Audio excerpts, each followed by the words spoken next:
ബൽറാം, ഒരു കാര്യം കൂടി. ഇപ്പോൾ നമുക്കറിയാം, യമനിൽ നമുക്കൊരു എംബസി പോലുമില്ല. അയൽരാജ്യമായ ജിബൂട്ടിയിലാണ് ഇന്ത്യൻ എംബസി പ്രവർത്തിക്കുന്നത്. അപ്പോൾ അതുകൊണ്ട് തന്നെ കൃത്യമായി ഏത് രീതിയിലാണ് ഈ വിവരങ്ങൾ ധരിപ്പിക്കേണ്ടതെന്ന കാര്യത്തിൽ പോലും ചില കാര്യങ്ങളിൽ ആശയക്കുഴപ്പമില്ലേ?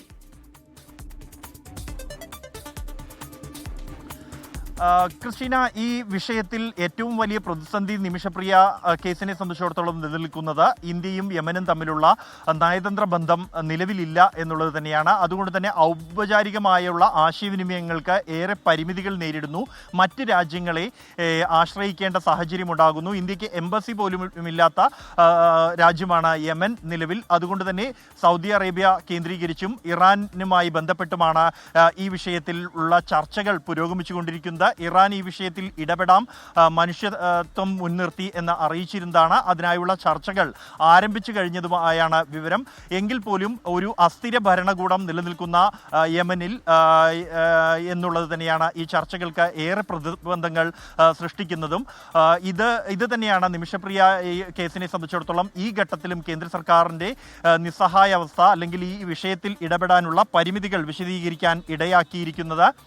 ഈ സാഹചര്യത്തിൽ, നിലവിലുള്ള സാഹചര്യത്തിൽ പോലും നിമിഷപ്രിയയുടെ മോചനത്തിനായി സാധ്യമായ എല്ലാ നടപടികളും ഉണ്ടായിട്ടുണ്ട് എന്നാണ് കേന്ദ്ര സർക്കാർ ഇന്ന് സുപ്രീം കോടതിയിൽ AG മുഖേന അറിയിച്ചിരിക്കുന്നത്. അതിൽ ഏറ്റവും പ്രധാനപ്പെട്ടത് വധശിക്ഷാ തീയതി നിശ്ചയിച്ച് നിർദ്ദേശം നൽകിയ പ്രോസിക്യൂട്ടറെ കേന്ദ്ര സർക്കാർ കത്തയച്ചിട്ടുണ്ട്. നിമിഷപ്രിയയുടെ വധശിക്ഷ മറ്റന്നാൾ നടപ്പാക്കരുത്, അത് നീട്ടിവെക്കണമെന്ന ആവശ്യമാണ് ഉന്നയിച്ചിരിക്കുന്നത്.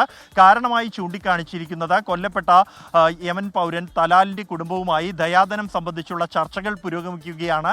അതുകൊണ്ട് തന്നെ ഈ ഘട്ടത്തിൽ വധശിക്ഷ നടപ്പാക്കരുത്, സമയം അനുവദിക്കണമെന്നാണ് ആവശ്യപ്പെട്ടിരിക്കുന്നത്. ഇതോടൊപ്പം തന്നെ മറ്റ് മധ്യസ്ഥ ചർച്ചകൾ, അത് അന്നയ ചർച്ചകൾ ഒരു ഷെയ്ഖ് മുഖേന നടത്തിയിട്ടുണ്ട് എന്നും ഉള്ള കാര്യം കേന്ദ്ര സർക്കാർ സുപ്രീം കോടതിയിൽ അറിയിച്ചിട്ടുണ്ട്. എന്നാൽ ഈ ശ്രമങ്ങളിൽക്കൊന്നും തന്നെ ഇതുവരെയും ഔപചാരികമായ ഒരു പ്രതികരണം ലഭിച്ചിട്ടില്ല എന്നുള്ളതാണ് കേന്ദ്രത്തെ സംബന്ധിച്ചിടത്തോളം ഈ വിഷയത്തിൽ പ്രതിസന്ധിയായിരിക്കുന്നത്.